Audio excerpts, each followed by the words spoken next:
बोलिए दुर्गा माता की जय। हिंदुओं में प्राचीन शास्त्रों के अनुसार दुर्गा के 9 रूपों का वर्णन आता है।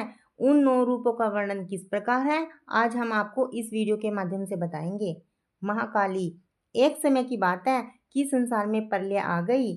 चारों ओर पानी पानी नजर आता। उस समय भगवान विष्णु की नाभि से कमल की उत्पत्ति हुई।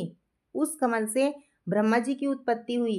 इसके अतिरिक्त भगवान विष्णु के कानों से कुछ मैल निकला था। उस मैल से मधु और कैटम नाम के 2 राक्षस बने। मधु और कैटम ने जब चारों ओर देखा तो उन्हें ब्रह्मा जी के अतिरिक्त कुछ भी दिखाई नहीं दिया। वे ब्रह्मा जी को देखकर उन्हें अपना भोजन बनाने के लिए दौड़े। तब ब्रह्मा जी ने भयभीत होकर भगवान विष्णु की स्तुति की।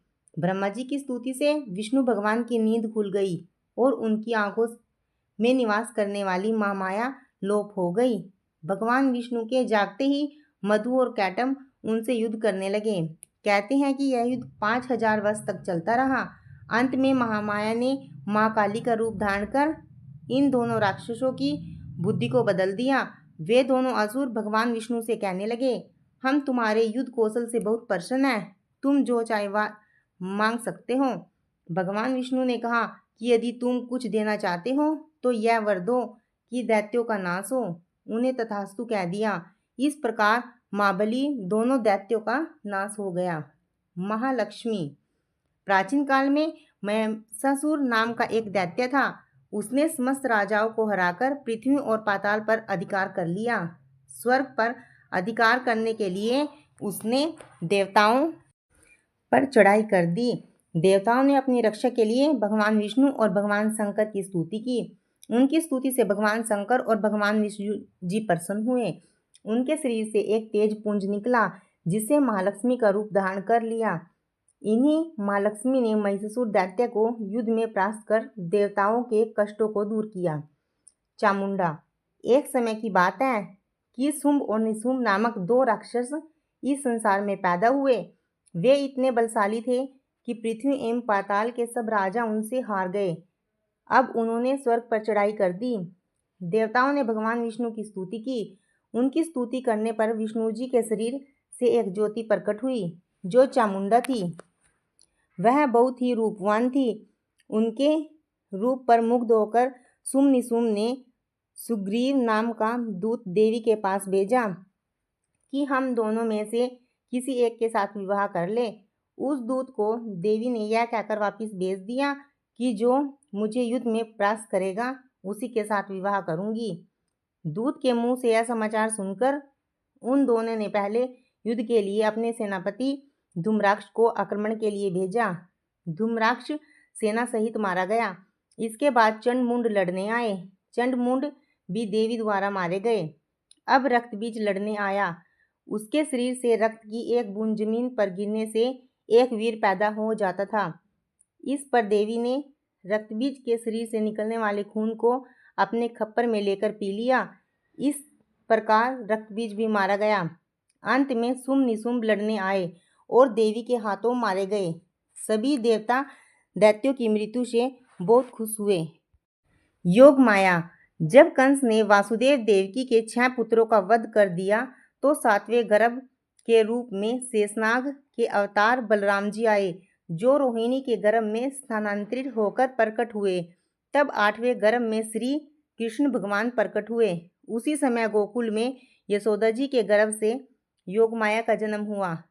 वासुदेव जी कृष्ण को गोकुल छोड़ आए और बदले में योगमाया को वहां से ले आए। जब कंस ने कन्या रूपी योगमाया को पटक कर मारना चाहा तो वह उसके हाथ से छूटकर आकाश में चली गई और देवी का रूप धारण कर लिया। आगे चलकर इसी योगमाया ने कृष्ण के हाथों योग विद्या और महाविद्या बनकर कंस, चाणूर आदि शक्तिशाली असुरों का संहार किया। रक्त दंतिका। एक बार वैपरीचित नाम के असुर ने बहुत से कुकर्म करके पृथ्वीवासियों और देवलोक में देवताओं का जीवन दूभर कर दिया। देवताओं और पृथ्वीवासियों की प्रार्थना पर दुर्गा देवी ने रक्तदंतिका नाम से अवतार लिया। देवी ने वैपरीचिति आदि असुरों का रक्तपान करके मान मर्दन कर डाला। देवी के रक्तपान करने के कारण इसका नाम रक्तदंतिका पड़ा। शाकुंभरी। एक समय की बात है कि पृथ्वी पर सूखा पड़ गया। 100 वर्ष तक वर्षा नहीं हुई। चारों ओर सूखे के कारण हाहाकार मच गया। वनस्पति सूख गई। उस समय वर्षा के लिए मुनियों ने मिलकर भगवती देवी की उपासना की। तब माँ जगदम्बा ने पृथ्वी पर शाकुंभरी नाम से स्त्री रूप में अवतार लिया और उनकी पूजा से पृथ्वी पर जल की वर्षा हुई। इससे पृथ्वी के समस्त जीव जंतु और वनस्पतियों को जीवन दान मिला। श्री दुर्गा देवी। एक बार दुर्गम नाम के राक्षस ने अत्याचारों से पृथ्वीवासी, पाताल निवासी एवं देवताओं में अहंकार मच गया। ऐसी विपत्ति के समय में भगवान की शक्ति दुर्गा ने अवतार लिया। दुर्गा ने दुर्गम राक्षस का संहार करके पृथ्वी के रहने वालों और देवताओं को इस विपत्ति से छुटकारा दिलाया। दुर्गम राक्षस को मारने के लिए तीनों लोकों में इसका नाम दुर्गा देवी के नाम से प्रसिद्ध हो गया। भ्रामरी। एक बार अरुण नाम के असुर के अत्याचार इतने बढ़ गए कि वह स्वर्ग में रहने वाली देव पत्नियों के अस्तित्व को नष्ट करने की कुचेष्टा करने लगा। अपने अस्तित्व की रक्षा के लिए देव पत्नियों ने भैरव का रूप धारण कर लिया और दुर्गा देवी से अपने अस्तित्व की रक्षा के लिए प्रार्थना करने लगी।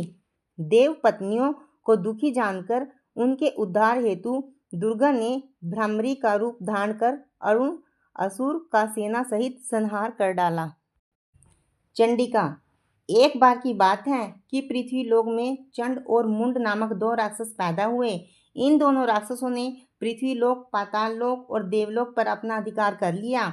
इस पर देवताओं ने दुखी होकर मातृशक्ति देवी का स्मरण किया। देवताओं की स्तुति से प्रसन्न होकर देवी ने चंड मुंड राक्षसों का विनाश करने के लिए चंडिका के रूप में अवतार लिया। तो दोस्तों, ये थे दुर्गा के 9 रूपों की कथा। उम्मीद करती हूँ आपको मेरी यह कथा पसंद आई होगी। अगर आपको मेरी यह कथा पसंद आई हो तो प्लीज़ मेरे चैनल को लाइक करें, ज़्यादा से ज़्यादा शेयर करें। अगर आप मेरे चैनल पर नए हैं तो प्लीज़ मेरे चैनल को सब्सक्राइब करें। धन्यवाद।